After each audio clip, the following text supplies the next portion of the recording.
So one of the biggest mistakes people make when it comes to breath work is they use it to change their state rather than using it to understand it. This was a quote I remember hearing from Brian McKenzie, who was back in the day OG CrossFit Endurance, then Power Speed Endurance, and then Shift Adapt. And I'm going to share some of his stuff with you a bit later on as well, and how it pieces into this whole process of the power of your breath and how to really utilize your breath for, we call them peak and flow states. So today's podcast is part of the BSFT 30. It's the power of breath, and it's really going to help break down for you how do I utilize my breath for what I need, and how does my breath actually play a role in how I feel, how I show up, and how I think. Because this is what's fascinating, and I want to explain to you today as best I can. The way that we structure our thinking influences the way that we breathe, which influences the way that we physically show up and how we have strengths and biases within our nervous system. You can also say it the other way around. You can say there are strengths and biases within our nervous system, and then that will play a role and influence how we breathe, and then that will then influence how we think. And I'll give you an example of what I mean with this. If you have someone that, say, is more global, big picture in their thinking, and compared to detail, somebody who is more worst case scenario than potentially best case scenario, someone who is more future orientated rather than maybe someone who is got a greater access to presence, and then maybe someone who is, let's say, more motivation away rather than motivation towards. Now, none of those structures, the ones that I was saying is or were against, are either good nor bad. They're different thinking filters for different situations. Yet we, however, value some more than others. So let's get that person, they're more global, more future, more worst case, more motivation away. That person is more likely to run a pattern of, let's call it anxiousness or anxiety, than the person who's more present, maybe has more flexibility with worst case and best case. They have flexibility with motivation towards and motivation away, and they can see detail. That individual will not run the same patterns. But if you look at those two individuals, and over the space of, say, 20 years, they're going to breathe differently. Someone who is more anxious based on their thinking and thoughts about the future and about worst case and preventing is going to be very different to the person that's more present, that is like, let's prepare, but at the same time, it'll be what it is and let's deal with it as it comes. Those two individuals are going to literally breathe different. And for that reason, they're then going to have, I refer to it as a somatic signature, but they're going to show up differently with their nervous system as well. And what I mean is that someone might be more, let's call it flight, so it's actually like movement away, whereas fight's commonly movement towards. Still sympathetic, neither bad nor good, just is.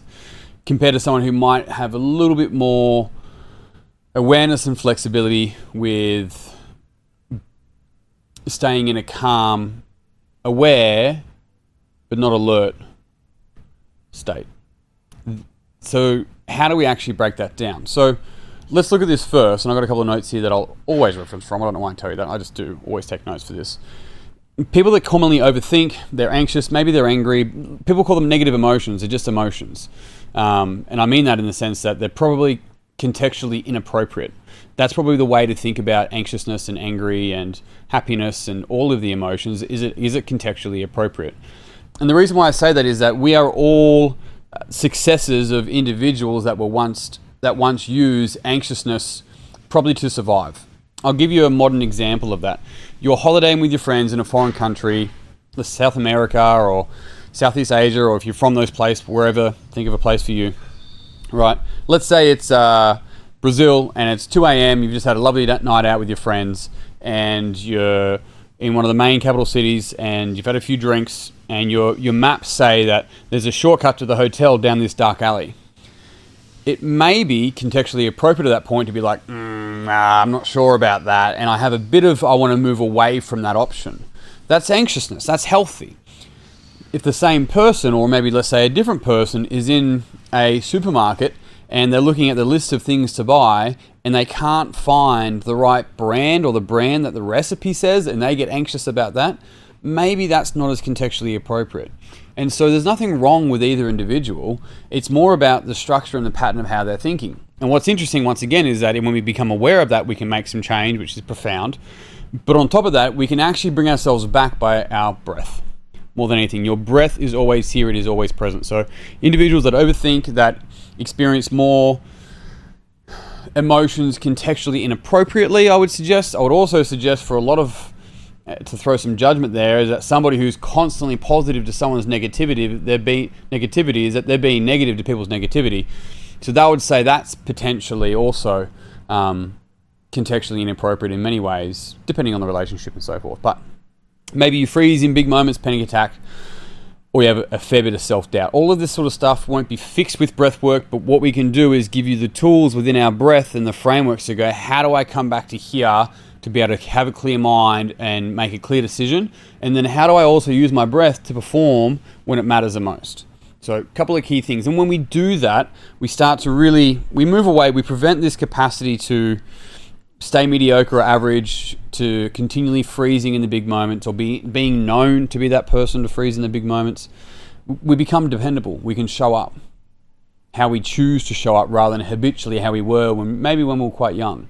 And this is the interesting thing, is that a majority of adults walk around with little versions of them ready to pop out and react to situations that are similar to the ones that they dealt with when they were a kid, and they're still dealing with the same coping mechanisms. We don't have to do that. We're flexible and we can grow, and we just have to choose to, and then learn the models and frameworks and practices to be able to do that. And that's what I want to offer you. So there's a couple of key principles I want to offer you here. There's actually 3 key principles I want to offer you. There's many more, but there's 3 key ones. One of I already mentioned, your breath is always present. It is always here. So when you can bring your attention back to your breath, you can come back to the present moment, and your breath is in your body.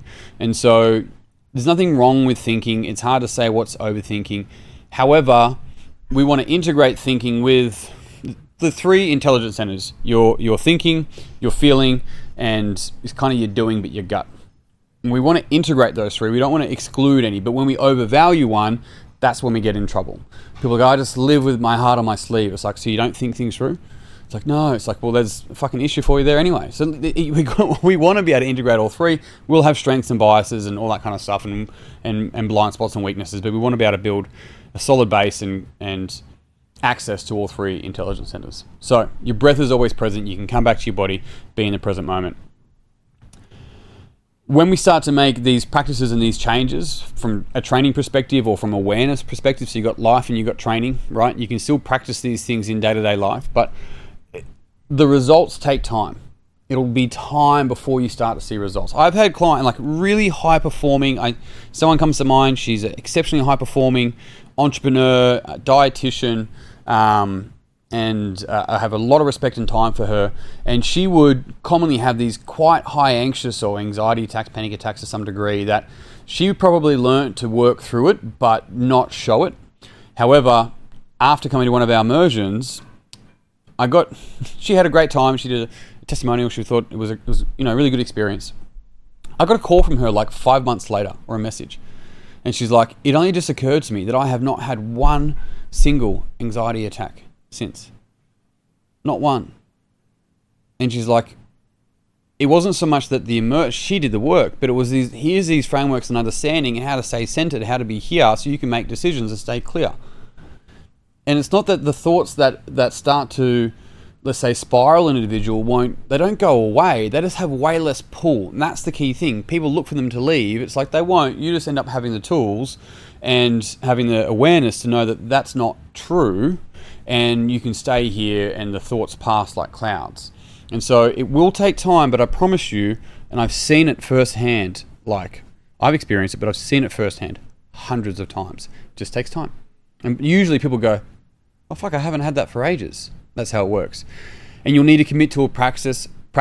What I encourage you to think of it more about committing to an experiment. So do a 30-day experiment, right? Something like that. It could just shift the way that we're viewing it and be like, let's find out what happens. And we move away from this idea, it will work or it won't work, or, this is good. It's just like, I'm just going to experiment with this for a month and I'm going to find out for myself. And there's your power. So in saying that, we're going to need 3 parts that we need to include in this: mind, breath, and body. Commonly, there's a lot of people that will say that the breath is the bridge between mind and body, or soul and body, and all sorts. When it comes to breath work, there's definitely the spiritual and the science side, and there's there's a big overlap, and there's also not a big overlap as well. So it's very, very, it's like saying an Italian restaurant. It's like, what are we talking about? Pizza Hut? Like, it's very broad statement when we look at breath work. However, there are phenomenal educators, teachers, and stuff out there. A great book to start with for your reference anyway is a work by James Nestor called Breath. It's a fantastic read, very simple, written from a journalist point of view, so it's actually quite easy to read. If you get through that and you're interested, hit me up. I'll point you in another direction. But if you haven't already, start there. So let's look at this first. The mind, what I encourage people to do is that we need to have and we need to practice intent. So if we're going for, whether it be a walk, a run, exercise, going into a stressful environment, maybe a competitive environment, you need to set a clear mental intent. It's like, I want to come back to my body with nasal breathing as soon as I catch myself getting stressed. If that's your intent, it doesn't mean that you can't get stressed. You probably will, but you've got something that you're coming back to, like an anchor.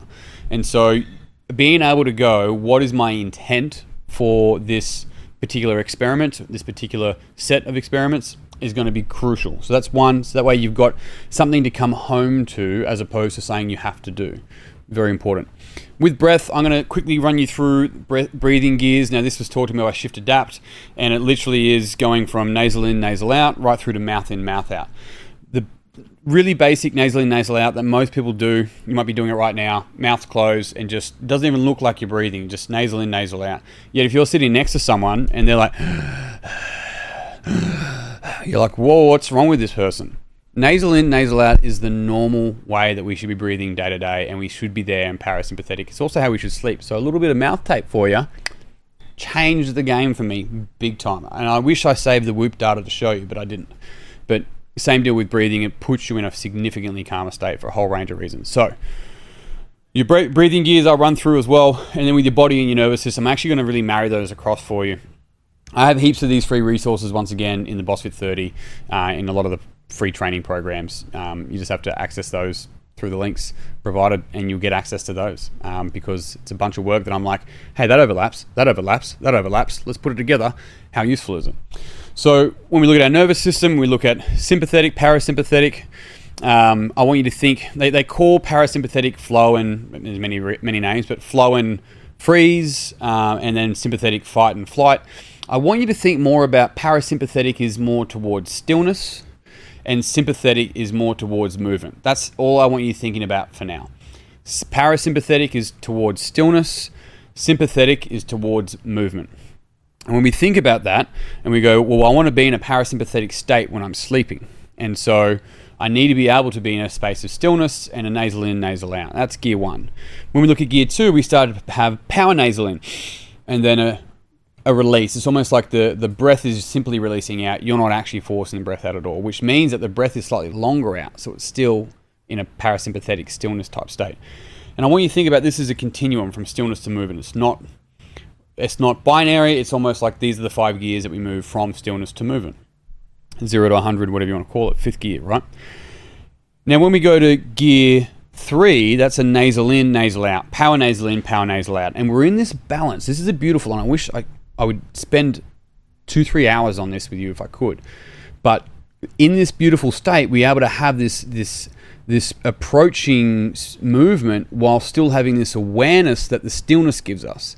And in this space here, because we can build capacity in every single gear, but usually what happens is people are so used to being in certain gears that they're really good in that gear and suck at other ones, but we want to build capacity across all the gears.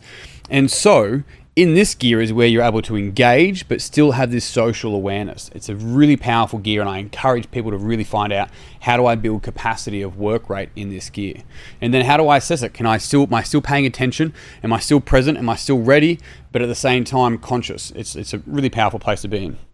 Your gear 4 is where you're gearing up. It usually now starts to go power nasal in and then mouth out. And then gear 5 is mouth in, mouth out. Which is why a panic attack and also being aggressive towards a barbell and is very, very similar, because they're both in this really high sort of usually movement but sympathetic state.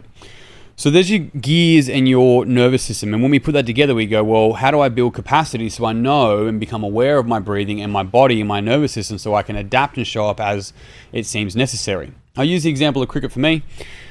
When I play cricket and I hear the batsmen's like running and they're like, and I can hear the mouth breathing, I'm talking to them because I'm going to attempt to keep them in that sympathetic state because they're not usually as clear.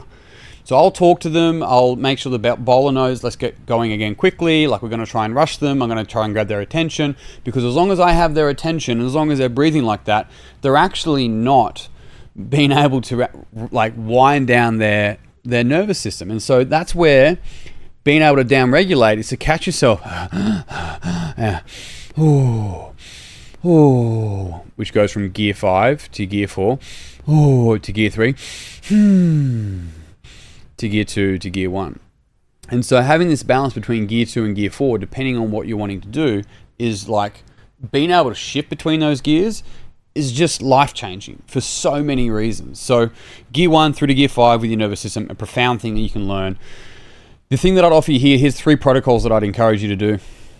One is a nasal-only cardio. And so choose what sort of conditioning you're wanting to do. We do at our immersions a workout. We call it a flow workout. And that flow workout it's an EMOM. First minute, you've got X amount of lunges. I say X as in you think about 40 seconds worth of work, give or take, make whatever number, but stick with that number all the way through. And then with burpees, same deal. It's about 40 seconds worth of burpees. And this is all nasal breathing. And same deal, you got to stick with the number that you can hold all the way through. And then the third minute is continuous running for a minute, so cardio piece for a minute. And then the fourth minute's rest, and we do that for 10 rounds, so it's a 40-minute EMOM. But the practice here, the intent is simply nasal breathing and maintaining consistency all the way through. That is a flow workout, and it's saying you can do variations of again and again and again, so you build work capacity in those lower gears that give you significantly better recovery, but you're able to build more intensity in those lower gears while staying more aware. That's a flow workout. The next one's a fight workout. This is utterly beautiful in so many ways, and it's one of the ways that we end up finishing our immersions, and people, they commonly have these sort of emotions that come up before it, and it's a massive relief for so many people. I've seen so many life-changing, legitimately life-changing responses to it. The fight workout is a sandbag squat workout. And what that is that you do 2 sandbag squats, you walk about 7 meters, turn around, do 4 sandbag squats, walk, turn around, do 6, walk, turn around, do 8, so on and so forth until you can no longer do any more. And what we start to see, if people allow themselves to go out of their head and into the body, is to find out what they can do. They hold on, and the bag can't stop moving. It's not allowed to be lapped. It's not allowed to go on the ground. You can't pick it back up again. It's this absolute full commitment and intent, and we see people go there, and it's profound in so many ways. Tears and all. Beautiful. So you're welcome to try that if you like, if you give yourself permission. You can also do that on something like a sled or a rower, but the sandbags are relentless. The last one is mouth tape. I do highly encourage this. It's super easy. I just use like 3M paper tape. I tear off a little bit, put one strip there. First couple of nights, people struggle with it. I did for a little bit. I'd wake up thinking I had like conjunctivitis of the mouth, like in some sort of horror movie. However, it has been life-changing in many ways. I get a significantly deeper sleep. I don't get up to go to the toilet as much. I don't feel as dry. I don't have a headache in the morning. All those sort of things occurring. But look, that's me done for today. That's all you need to know to get started with the power of your breath. There's some tools there for you to get started with. If this is something you're interested in learning more about and you haven't already signed up to the BSFT30, you totally should. Free program. I run it. You get a bucket load of resources. And on top of that, I give you live Q&As every single month. No, I don't. Every single week. And on top of that, there's Dent Goals workshops that you can have every single week. There's a bucket load of free resources. I want to make sure this sort of stuff is accessible for everyone. And then had you want to go down the path of going, hey, I want to learn more about this, we've got the right programs and immersions for you to do so as well. But that's me done. I'm out. Until next time, peace and pizza. I'll see you soon.